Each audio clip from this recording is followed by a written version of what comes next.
Fatalo fatu ile ne tai UPU ile alofa maleanga le leo le ali se o atu no pele.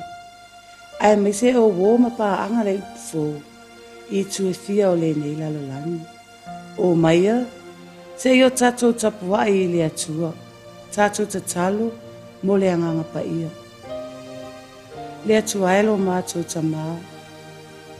O le vi inga e fo I la wa fio ile ne tai UPU.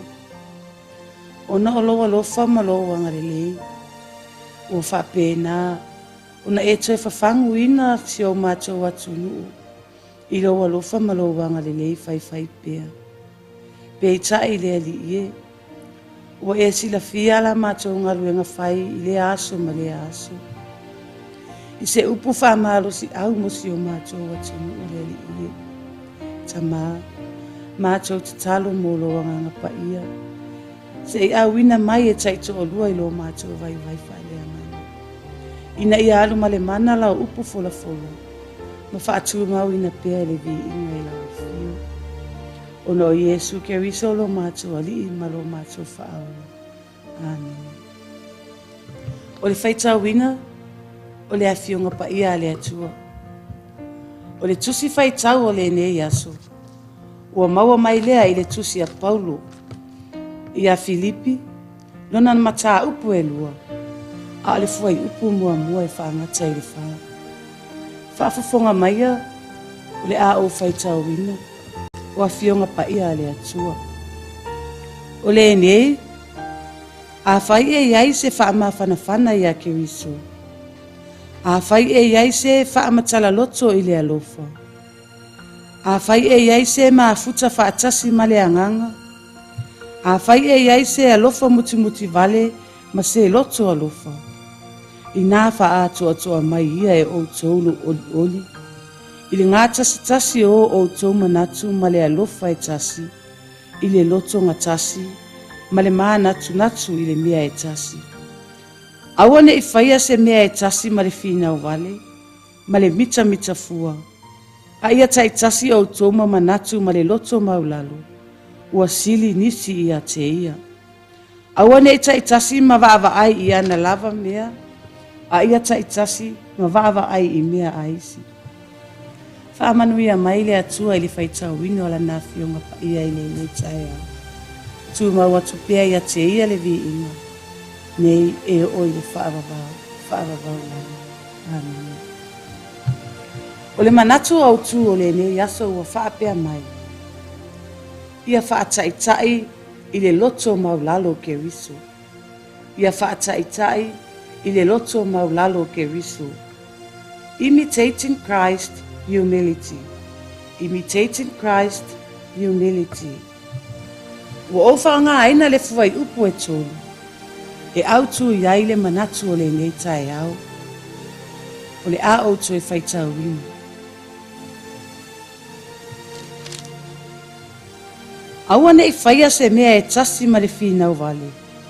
Ma le mita fua. A ia ta I tasi o utou ma manatu ma le loto Maulalo. Ua sili nisi ia te ia. E tele ma anu ai whaafitauli ese e tutupu I lo tatou wola. Pe o le vā o le tasi tangata I le tasi tangata. O le vā o le isi atu nuu ma isi atu nuu. A o le nei vai tenu. Ua ta pisa solo lunga upenga ta whailani. I le vā o isi vaenga wha upufai. I isi vaenga wha upufai. O wha whita auli ua au mai ai le popole. Ma whaoringa mai wale ai se while mui o tātou lotu. O na tūlai mai lea o se fesili whapia. E se a ua tutupu ai nei wha whita auli. Iwe, o wale ai ea so tātou loto Maulalo. E tutupu whawhita auli, pe a le langona e tātou le loto Maulalo. A o lea ua au mai le au o le nei tai au. Ia tātou whaataitai I le loto Maulalo, Keriso. O le tusi a Paulo ia Filipi sa faitau ina. O loo au mai ai le tatalo whawhetai a Paulo I le atua. Malana tatalo faatau anau ina ia loto ngatasi ma loto Maulalo ona tangata. Samoa ai le atu nuupele. Ua tatou iai le nei vai aso. Awa foi le faasao ni atu mo le whainga Filipilinga si o tatou atu nu. O se whamanatu ala Upufou le nei tae au. Tatou tu mau pea i le atua. Awana te awina mai lo nganga. E tatou te langona ina i pea le loto Maulalo. Ia tatou whaataitai le loto Maulalo Keriso peo le whiau o le nei aso. Ia tatou maua le loto ngatasi.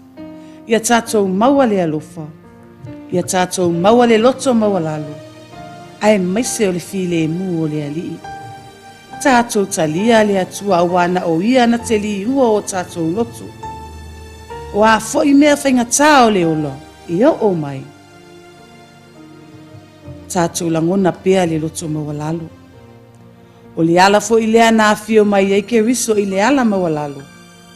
Na mali wai le sa tauro mo oe maa. Ia manuia tele lau whainga Filipilinga i le nei vai aso Samoa. Ia tatou maua le loto Maulalo. Ai maise le file mu o le alii. Amen. Tatou fo matatalo e le atua. Le atua e lo mātou tamaa. Whafo i atu pea le whawhetai ma le whaamanu o le whaane e tanga i lawa fio. Ona o loa lofa tausi pea mai mo i mātou lo atu nuu le alii. Mātou whawhetai ua le eise mea mativai i mātou le o langa nei. Ona o loa lofa ma lofo wa e whai pea i le aso ma le aso le alii. Mātou whawhetai le file mu o lawa fio. E ui le whepesi e mai o whaamai. Langona fo i taua ma whemisa inga i le aso ma le aso le alii.